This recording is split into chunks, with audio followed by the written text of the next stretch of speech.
قرآن پاک میں اللہ تعالیٰ نے فرمایا ہے سبحان الذی اسری بعبدہ لیلا من المسجد الحرام الی المسجد الاقصی الذی بارکنا حولہ لنریہ من آیاتنا انہ هو السمیع البصیر.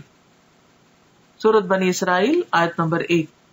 پاک ہے وہ ذات جو اپنے بندے کو ایک رات میں مسجد الحرام سے مسجد اقصی تک لے گیا جس کے آس پاس ہم نے برکت رکھی ہے، یعنی اس علاقے میں اللہ نے برکتیں نازل کی ہیں تاکہ ہم اسے اپنی بعض نشانیاں دکھائیں. یقیناً وہ خوب سننے والا اور خوب دیکھنے والا ہے. اس آیت میں جس واقعے کی طرف اشارہ ہے وہ اسراء کے نام سے مشہور ہے. اسراء کے لفظی معنی ہے رات کو سفر کرنا، رات کو چلنا. یہ وہی سفر ہے جس میں نبی کریم صلی اللہ علیہ وسلم کو جسم اور روح سمیت مسجد الحرام یعنی مکہ سے مسجد اقصی فلسطین تک معجزاتی طور پر لے جایا گیا، یعنی براق پر. فرشتوں کی ہمنشینی کا یہ سفر اس زمانے کے حالات، اسباب سفر اور فاصلے کی طوالت کی وجہ سے انسانی عقل اور سمجھ سے بالاتر ہے. یعنی انسان نہیں سمجھ سکتا کہ ایک رات میں آپ اتنی تیزی سے وہ سفر کیسے کیے اور کس طرح آپ واپس بھی آ گئے. لیکن جیسا کہ اس آیت میں واضح کیا گیا ہے کہ پاک ہے وہ ذات، یعنی اللہ جو اپنے بندے کو لے گیا. یعنی اللہ تعالیٰ کے لیے کچھ بھی مشکل نہیں. جن چیزوں کو ہم ناممکن سمجھتے ہیں وہ اللہ کے ہاں ناممکن نہیں. تو جس ذات میں کمال قدرت ہو وہ سب کچھ کر سکتا ہے. اس حیرت انگیز اور ایمان افروز سفر کی تفاصیل بخاری اور مسلم سمیت احادیث کی دیگر کتب میں موجود ہیں. تو آئیے تھوڑا سا اس بارے میں دیکھ لیتے ہیں کہ آپ نے اللہ سبحانہ و تعالیٰ کی کون کون سی نشانیاں دیکھی، کیا کیا چیزیں مشاہدہ فرمائیں اور ان میں ہمارے لیے کیا سبق ہے. آغاز سفر اور شق صدر. شق کہتے ہیں پھاڑنے کو اور صدر کہتے ہیں سینے کو، اور شق صدر کا معنی ہے سینے کو کھولنا. اس کی تفصیل آگے ملے گی، ابھی اتنا ہی کافی. انس بن مالک رضی اللہ عنہ سے مروی ہے کہ معراج کی رات جب بیت اللہ سے نبی کریم صلی اللہ علیہ وسلم کو لے جایا گیا تو وحی آنے سے قبل آپ کے پاس 3 فرشتے آئے. اس وقت آپ مسجد الحرام میں سو رہے تھے. ان میں سے ایک نے پوچھا وہ کون ہے، یعنی آپ کی طرف اشارہ کر کے. دوسرے نے جواب دیا وہ ان میں سب سے بہتر ہیں. تیسرے نے کہا ان میں جو سب سے بہتر ہے انہیں لے لو. اس رات اتنا ہی واقعہ پیش آیا اور نبی صلی اللہ علیہ وسلم نے اس کے بعد انہیں نہیں دیکھا یہاں تک کہ وہ دوسری رات آئے جبکہ آپ کا دل دیکھ رہا تھا اور آپ کی آنکھیں سو رہی تھیں لیکن دل نہیں سو رہا تھا. تمام انبیاء کی نیند ایسی ہی ہوتی ہے. انہوں نے آپ سے کوئی بات نہ کی یہاں تک کہ آپ کو اٹھا کر چاہے زمزم کے پاس لٹایا. چاہ کہتے کنویں کو، یعنی زمزم کے کنویں کے پاس. یہاں جبریل علیہ السلام نے اپنا کام سنبھالا اور سینہ مبارک گردن تک خود اپنے ہاتھ سے چاک کیا. چاک کیا یعنی کاٹا، اور سینہ اور پیٹ کی تمام چیزیں نکال کر انہیں اپنے ہاتھ سے زمزم کے پانی سے دھویا. جب خوب دھو چکے تو آپ کے پاس سونے کا ایک تشت لایا گیا. تشت پلیٹ کو کہتے ہیں، جیسے ٹرے وغیرہ. اس میں سونے کا ایک بڑا پیالہ تھا جو حکمت اور ایمان سے پر تھا، یعنی بھرا ہوا تھا. اس سے آپ کے سینے اور گلے کی رگوں کو پر کر دیا، یعنی بھر دیا. وہ حکمت اور ایمان انڈیل دیا سینے اور گلے کی رگوں کو. سینہ مبارک پھر سے سی دیا گیا. صحیح بخاری کتاب التوحید. اور بہت سے لوگ اس بات پر حیران ہوں گے اور پریشان بھی ہوں گے کہ یہ کیسے ممکن ہے کہ کسی کا سینہ چاک کر دیا جائے. تو بات یہ ہے کہ اگر آج اللہ تعالیٰ نے انسان کو یہ عقل دی ہے اور انسان سرجری کے ذریعے سینہ کھول کے پھر اسے بند کرنے کے قابل ہو گیا ہے، اور یہاں تک کہ بعض لوگوں کا ہارٹ ٹرانسپلانٹ کیا بھی گیا ہے اور کافی حد تک اس میں کامیابی بھی ہوئی ہے، تو کیا اللہ کے بھیجے ہوئے فرشتوں اور خاص طور پر جبریل علیہ السلام جو القوی الامین ہے، اللہ تعالیٰ ان کو یہ ٹیکنیک نہیں سکھا سکتا، ان کو یہ طریقہ نہیں بتا سکتا کہ سینہ کھولا کیسے جائے اور سینہ بند کیسے کیا جائے؟ تو یہ بھی اللہ کی نشانیوں میں سے ایک نشانی ہے، اور ایسا علم ہمارے ایمان بالغیب کا ایک ٹیسٹ ہے بیسیکلی، کہ کیا ہم اس پر ایمان رکھتے ہیں. بعض اوقات قرآن مجید میں ایسی کوئی بات آتی ہے جیسے موسیٰ علیہ السلام کے معجزات کا ذکر ہے یا دیگر انبیاء کے، تو ہم یہ سوچ کر اس کو مان لیتے ہیں کہ یہ اللہ کا کلام ہے اور قرآن مجید میں کوئی شک نہیں اور یہ درست ہوگا. لیکن جب حدیث میں ہم ایسی کوئی بات پڑھتے ہیں تو بعض اوقات ہم شک میں پڑ جاتے ہیں. تو ہدایت کے لیے بے حد ضروری ہے کہ والذین یؤمنون بما انزل الیک وما انزل من قبلک، وہ لوگ جو ایمان لاتے ہیں اس چیز پر جو آپ کی طرف نازل کی گئی. یعنی صرف قرآن مجید ہی نہیں نازل کیا گیا، حکمت بھی نازل کی گئی. اور جیسا کہ اس حدیث سے تو واضح طور پہ پتہ چل رہا ہے کہ آپ کے سینے کو حکمت سے بھر دیا گیا. تو یہ کہاں سے آئی تھی حکمت؟ کہاں سے آیا تھا ایمان؟ کون لایا تھا؟ وہی لایا تھا جو دوسری وحی لاتے تھے، یعنی جبریل علیہ السلام. کہاں سے لائے تھے؟ اللہ سبحانہ وتعالیٰ کی طرف سے لائے تھے. اور پھر آپ کے اندر انڈیل دی گئی، ڈال دی گئی، اور اس سے آپ کا سینہ بھر دیا گیا. اب آپ سوچ رہے ہوں گے کہ حکمت اور ایمان تو ایبسٹریکٹ چیزیں ہیں، اور گلے کی رگیں جو ہے یا سینہ جو ہے یا دل جو ہے وہ دیکھنے کو مادی چیزیں ہیں، تو یہ کیسے ممکن ہوا؟ تو آپ دیکھیے کہ جیسے روح غیر مادی ہے اور ہمارا جسم مادی ہے. جب روح انسان کے اندر آتی ہے تو وہ تو نظر نہیں آتی، اس کا تو کوئی وزن نہیں ہوتا، تو وہ کیسے آ جاتی؟ وہ کون ڈالتا ہے؟ وہ بھی تو اللہ تعالیٰ فرشتے کو بھیج کر روح ڈالتے ہیں نا. تو جو رب ایک ایبسٹریکٹ چیز کو، نظر نہ آنے والی چیز کو انسان کے جسم کے اندر اور پورے جسم کے اندر ایک فرشتے کو بھیج کر ڈال سکتا ہے، جو رب، کیا وہ رب ایمان اور حکمت کو ایک پیغمبر کے سینے میں نہیں ڈال سکتا؟ خواہ وہ مادی تھے یا نہیں تھے، وہ جس بھی حال میں تھے، ہمیں اس کا علم نہیں دیا گیا. ہمارا فرض بنتا ہے اس پر ایمان لانا، کیونکہ یہ ایمان بالغیب ہی کی ایک قسم ہے. تو یہ سفر کا آغاز تھا، یعنی آپ نے ابتدا میں کچھ نشانیاں دیکھی اور ان کو محسوس کیا، اور خواب میں آپ کو چیزیں دکھائی گئیں. اس کے بعد پھر کیا ہوا؟ مسجد الحرام سے مسجد اقصی تک اسراء کا واقعہ، اور اسراء عربی میں کہتے ہیں رات کے وقت سفر کرنے کو. اس کے بعد آپ کے پاس شراب، دودھ اور شہد کے برتن لائے گئے. آپ نے دودھ پسند فرمایا.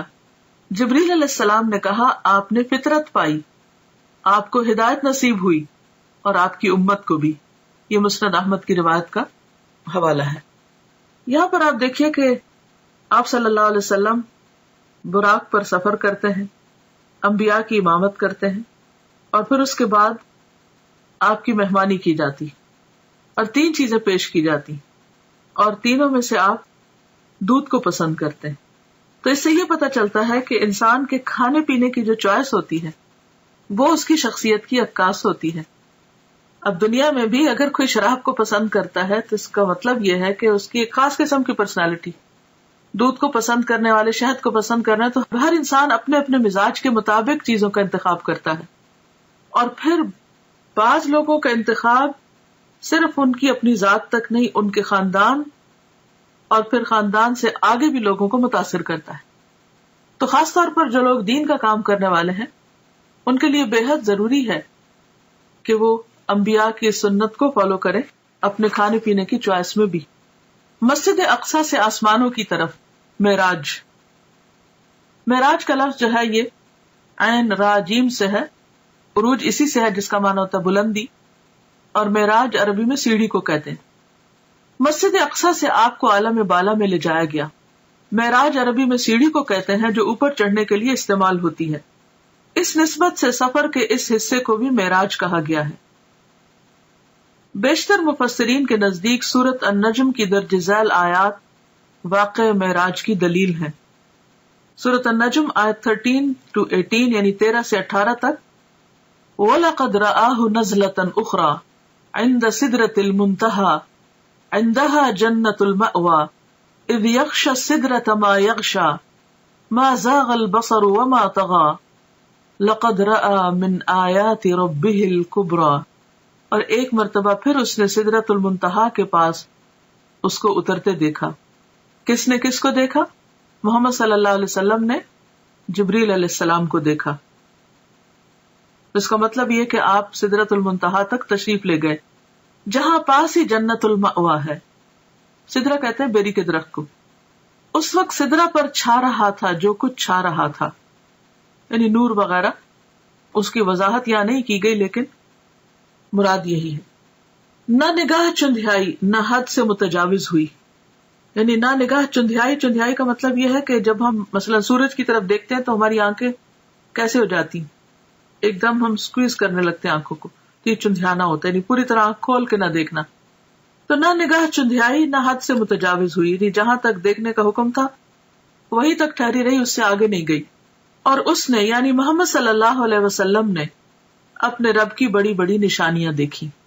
تو یہ آیات اس بات پر دلیل ہے کہ آپ صلی اللہ علیہ وسلم اس رات صرف مسجد اقصی تک نہیں بلکہ آسمانوں پر تشریف لے گئے، اور صرف آسمانوں تک نہیں سدرۃ المنتہا تک گئے، اور وہاں تک تشریف لے گئے جہاں نہ کوئی انسان گیا، نہ کوئی جن اور نہ کوئی فرشتہ. مندرجہ بالا آیات میں نبی کریم صلی اللہ علیہ وسلم کے آسمانوں کی طرف جانے اور سدرۃ المنتہا اور اس کے آس پاس کی چیزوں کو دیکھنے کا ثبوت ملتا ہے. سفر آسمان. مسجد اقصی میں تمام انبیاء کی امامت کے بعد سواری کے لیے براق پیش کیا گیا. آپ دوبارہ اس پر سوار ہو کر پہلے آسمان تک گئے. جبریل علیہ السلام نے آسمان کا دروازہ کھلوایا. فرشتوں کی طرف سے پوچھا گیا کون ہے؟ جبریل علیہ السلام نے فرمایا میں جبریل ہوں. پوچھا گیا ساتھ کون ہے؟ بتایا گیا محمد صلی اللہ علیہ وسلم ہے. پوچھا گیا ان کو پیغام الہی دے کر بھیجا گیا ہے؟ جبریل علیہ السلام نے کہا ہاں. تب اندر والے فرشتے نے سن کر کہا مرحبا، آپ بہت اچھے آئے. آپ فرماتے ہیں میں وہاں پہنچا تو آدم موجود تھے علیہ السلام. اس سے کیا بات پتہ چلتی کہ کسی کے گھر میں داخل ہونے سے پہلے، کسی کے خاص علاقے میں داخل ہونے سے پہلے دروازہ کھٹکھٹانا، اپنا نام بتانا، اجازت ملنا اور پھر داخل ہونا، یہ ہے صحیح طریقہ. اور اس وقت آپ دیکھیے کہ آسمان کے جو فرشتے ہیں وہ صرف یہ سن کر نہیں دروازہ کھول دیتے کہ جبریل موجود ہے، حالانکہ جبریل علیہ السلام کی قدردانی آسمانوں میں بھی اور زمین پر بھی. اس کے باوجود جب وہ کہتے ہیں میں جبریل ہوں تو وہ یہ نہیں کہتے دھڑ سے دروازہ کھول دینے، پوچھتے ہیں کہ ساتھ کون ہے. اور ساتھ کون ہے؟ سب انسانوں میں سے عظیم چنے ہوئے انسان. بتایا گیا محمد صلی اللہ علیہ وسلم.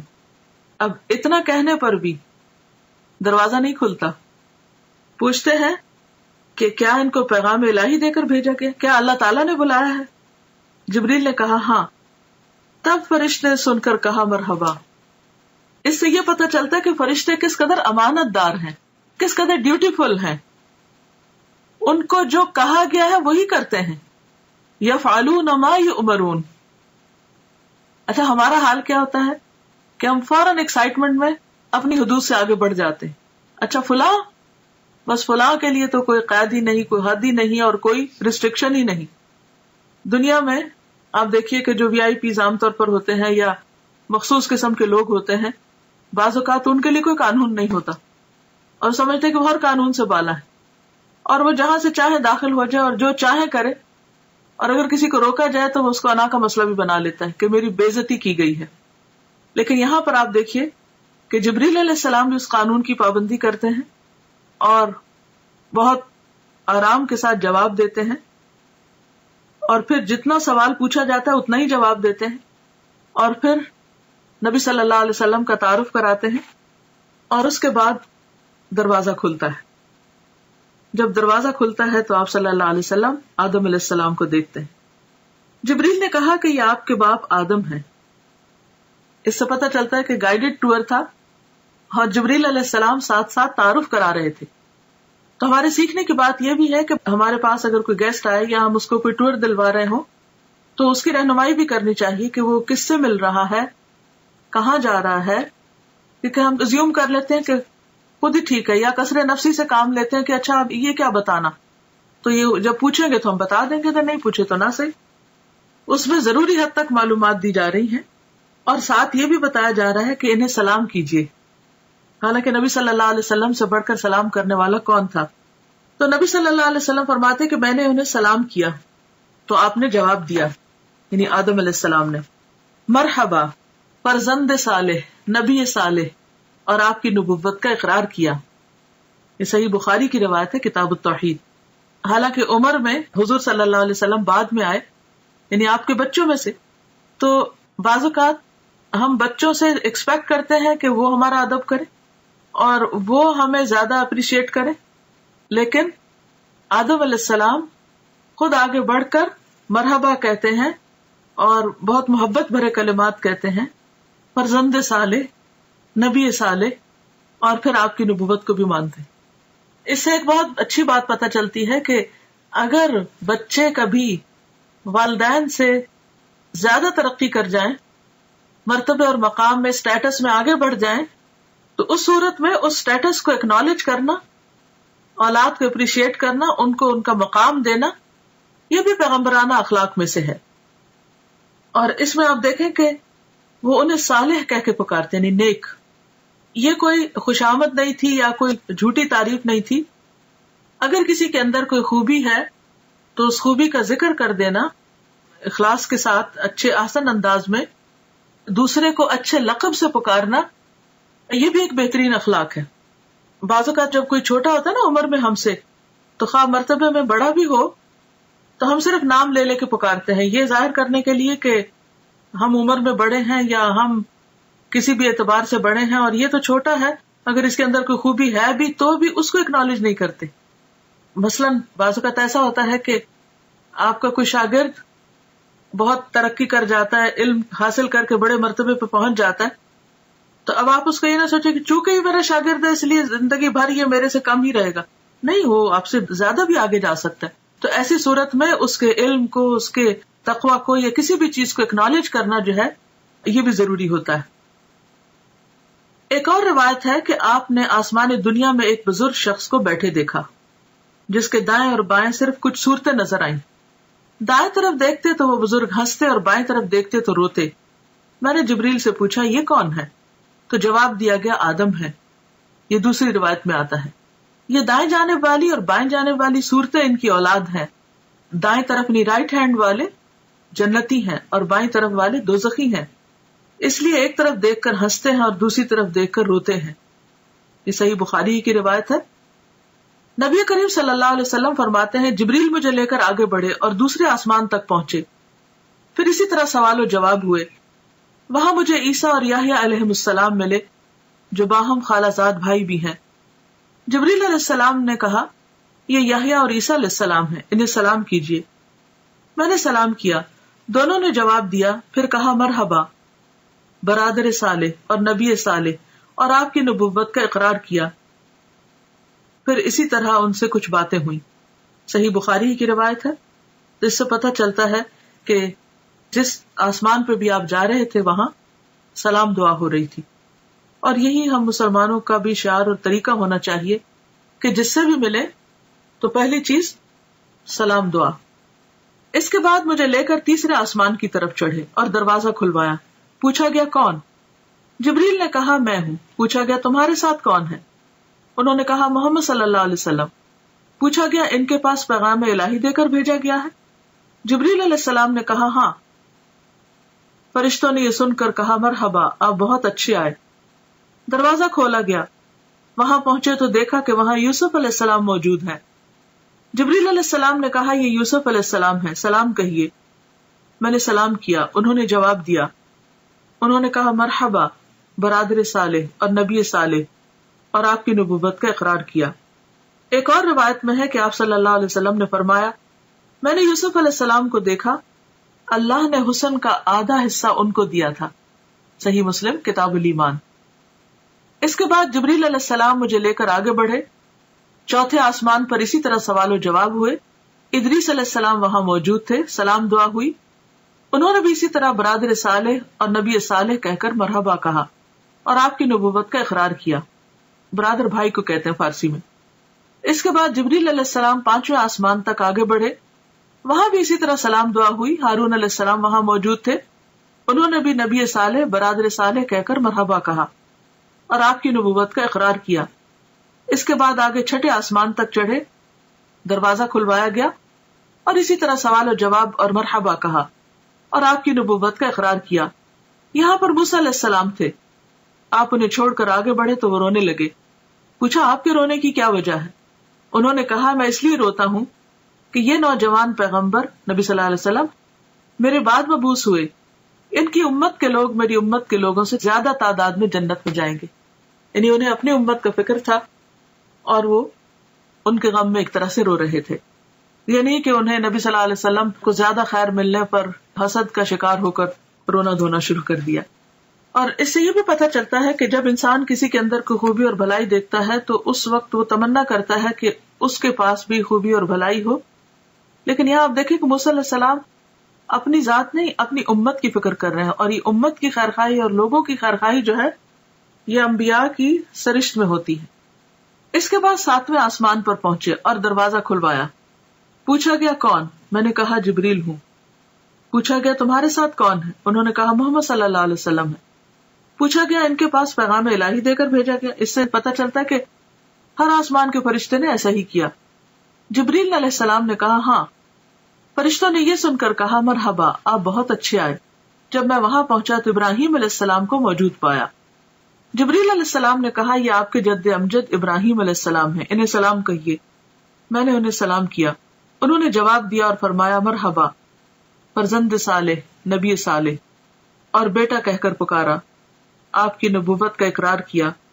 وہاں ابراہیم علیہ السلام بیت المعمور کے ساتھ ٹیک لگا کر بیٹھے ہوئے تھے. یعنی گویا دنیا میں جو ان کا خاص بہترین عمل تھا اس کی جزا کے طور پر اللہ تعالیٰ نے ان کو وہاں بھی گھر عطا کیا.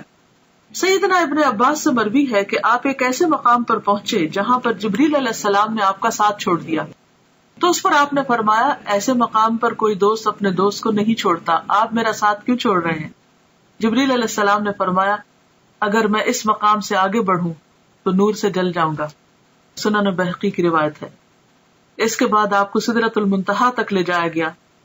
اس کے بیر حجر کے مٹکوں کے برابر اور اس کے پتے ہاتھی کے کان کی طرح تھے. یعنی پتے بہت بڑے بڑے تھے اور بیر بھی بہت بڑے بڑے. اس پر سونے کے پتنگے چھا گئے اور اللہ کے حکم سے جو کچھ چھانا تھا چھا گیا. یہ حجر کے مٹکے جو ہے یہ علاقے کا نام ہے اور وہاں کے برتن شاید مشہور ہیں یا خاص سائز کے ہیں تو اس لیے ان سے تشبیہ دی گئی. اور اللہ کے حکم سے جو کچھ چھانا تھا چھا گیا.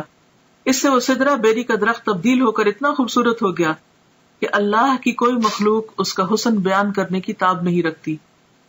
آج بھی آپ دیکھیں کہ بعض لوگ درختوں کے آس پاس یا نیچے لائٹس لگا کر رکھتے ہیں. دن کے وقت تو درختوں کا اپنا ایک حسن ہوتا ہے, سورج کی روشنی میں بہت خوبصورت چمکتے ہوئے نظر آتے ہیں. لیکن رات کے وقت بعض اوقات درختوں کے اوپر لائٹیں لگائی ہوئی ہوتی ہیں یا بعض اوقات ان کے تنے کے بالکل نیچے زمین پر اس اینگل سے لائٹس لگائی جاتی ہیں کہ درختوں کا حسن دوبالا ہو. تو رات کے وقت بھی اگر آپ ان درختوں کو دیکھیں روشنی میں تو ان کا حسن اور طرح کا ہوتا ہے.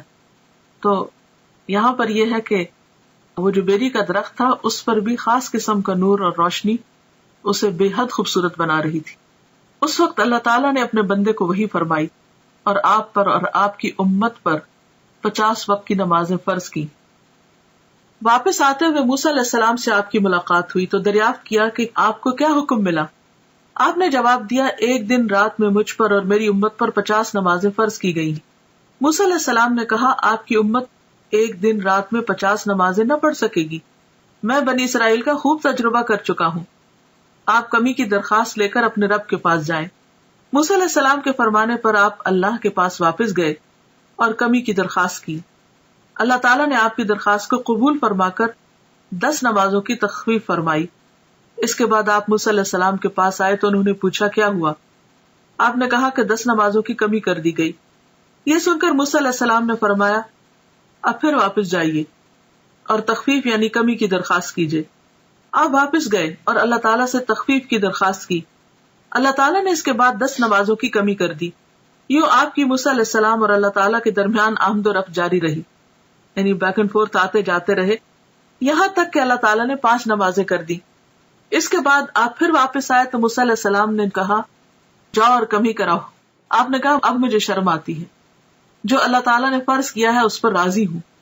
آپ نے فرمایا جب میں وہاں سے واپس آیا تو ایک پکارنے والے نے پکار کر کہا میں نے اپنا فرض پورا کر دیا اور بندوں کے لیے تخفیف کر دی.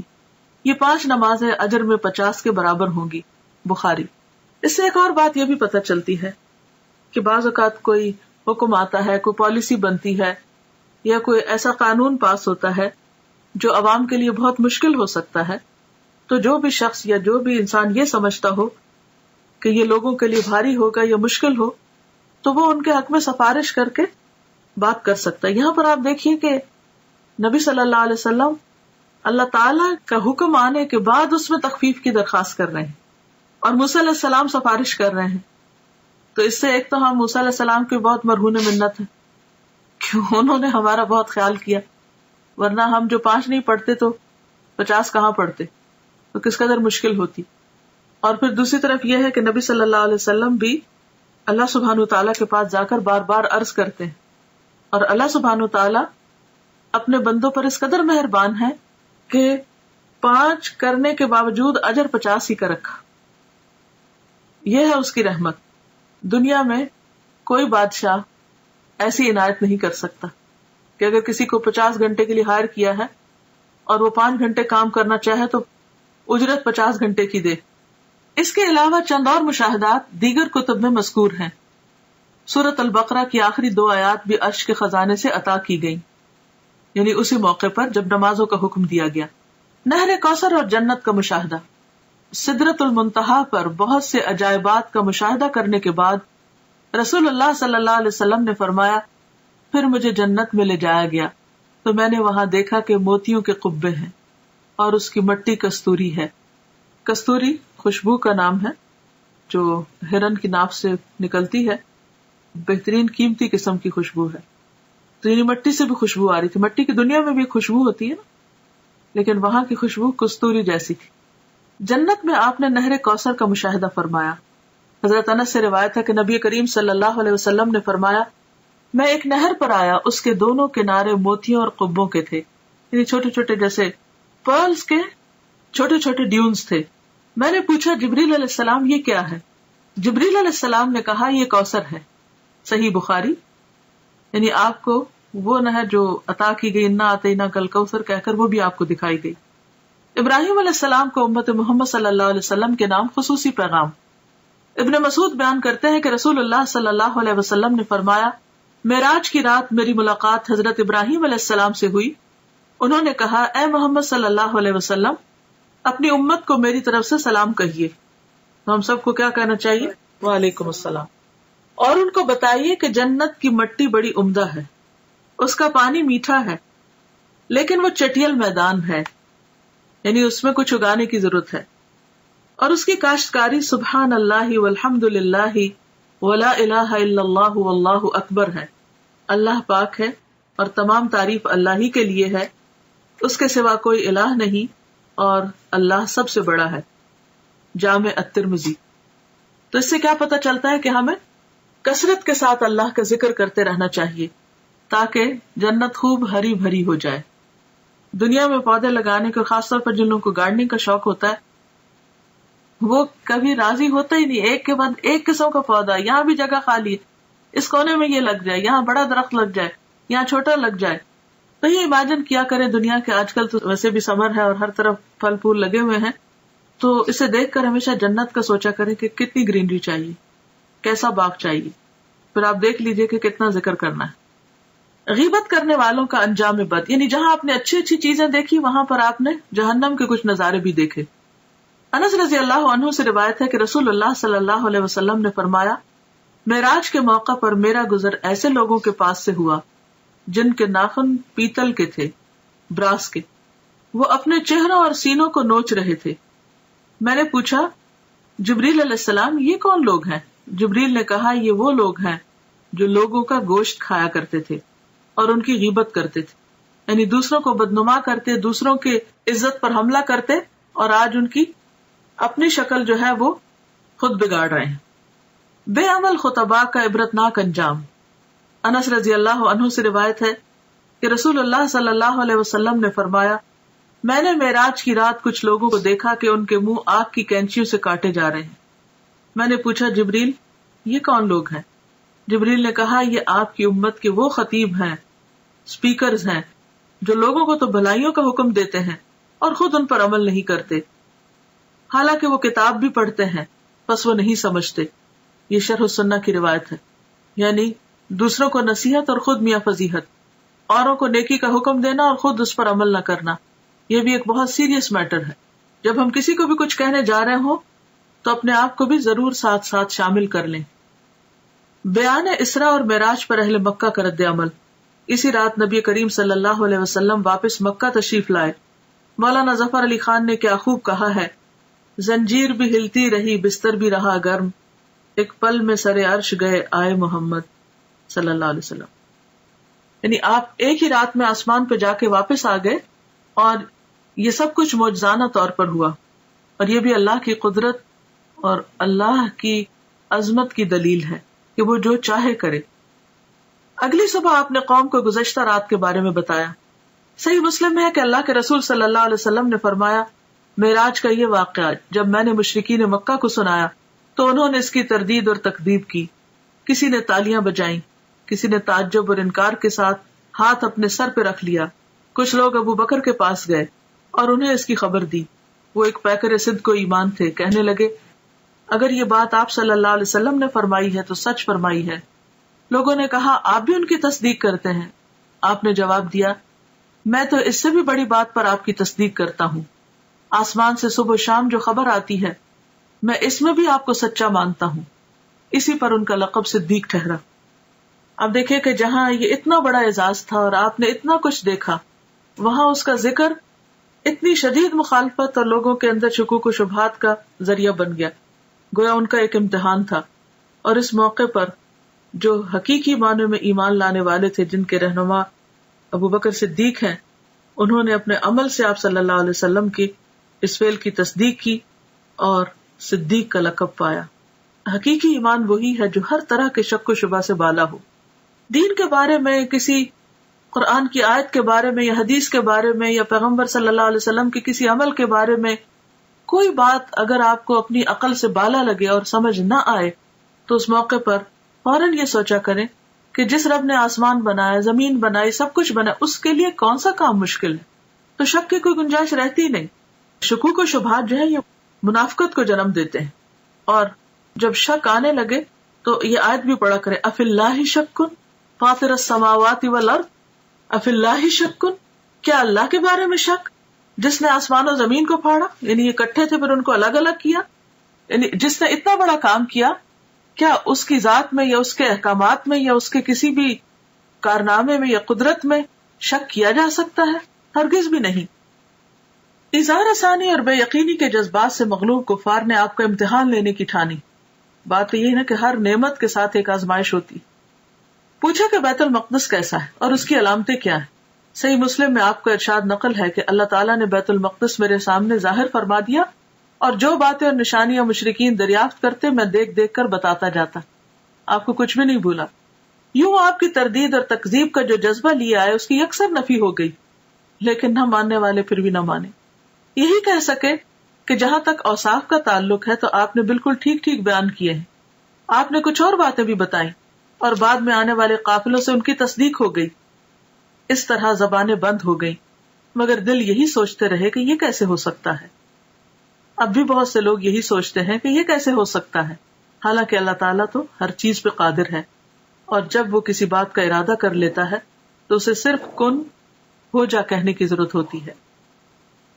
معراج کے دوران نبی کریم صلی اللہ علیہ وسلم کو جو بھی مشاہدات کروائے گئے، ان میں ہمارے لیے بہت سے سبق ہیں، جن میں سے اہم ترین یہ ہے کہ ہم اپنی نمازوں کی پابندی کریں، جن کا حکم اللہ تعالیٰ نے اس موقع پر نبی کریم صلی اللہ علیہ وسلم کو دیا. اس جنت کے لیے کوشاں ہوں جس کا مشاہدہ آپ نے بنفس نفیس فرمایا. ابراہیم علیہ السلام کے خصوصی پیغام کے مطابق کثرت سے ذکر الہی کریں، دوسروں کی غیبت سے پرہیز کریں، اور جو بات دوسروں کو کہیں اس پر خود بھی عمل کریں. اللہ تعالی ہمیں اس کی توفیق عطا فرمائے. وآخر دعوانا ان الحمد للہ رب العالمین. سبحانک اللہم وبحمدک، نشہد ان لا الہ الا انت، نستغفرک ونتوب الیک. السلام علیکم ورحمۃ اللہ وبرکاتہ.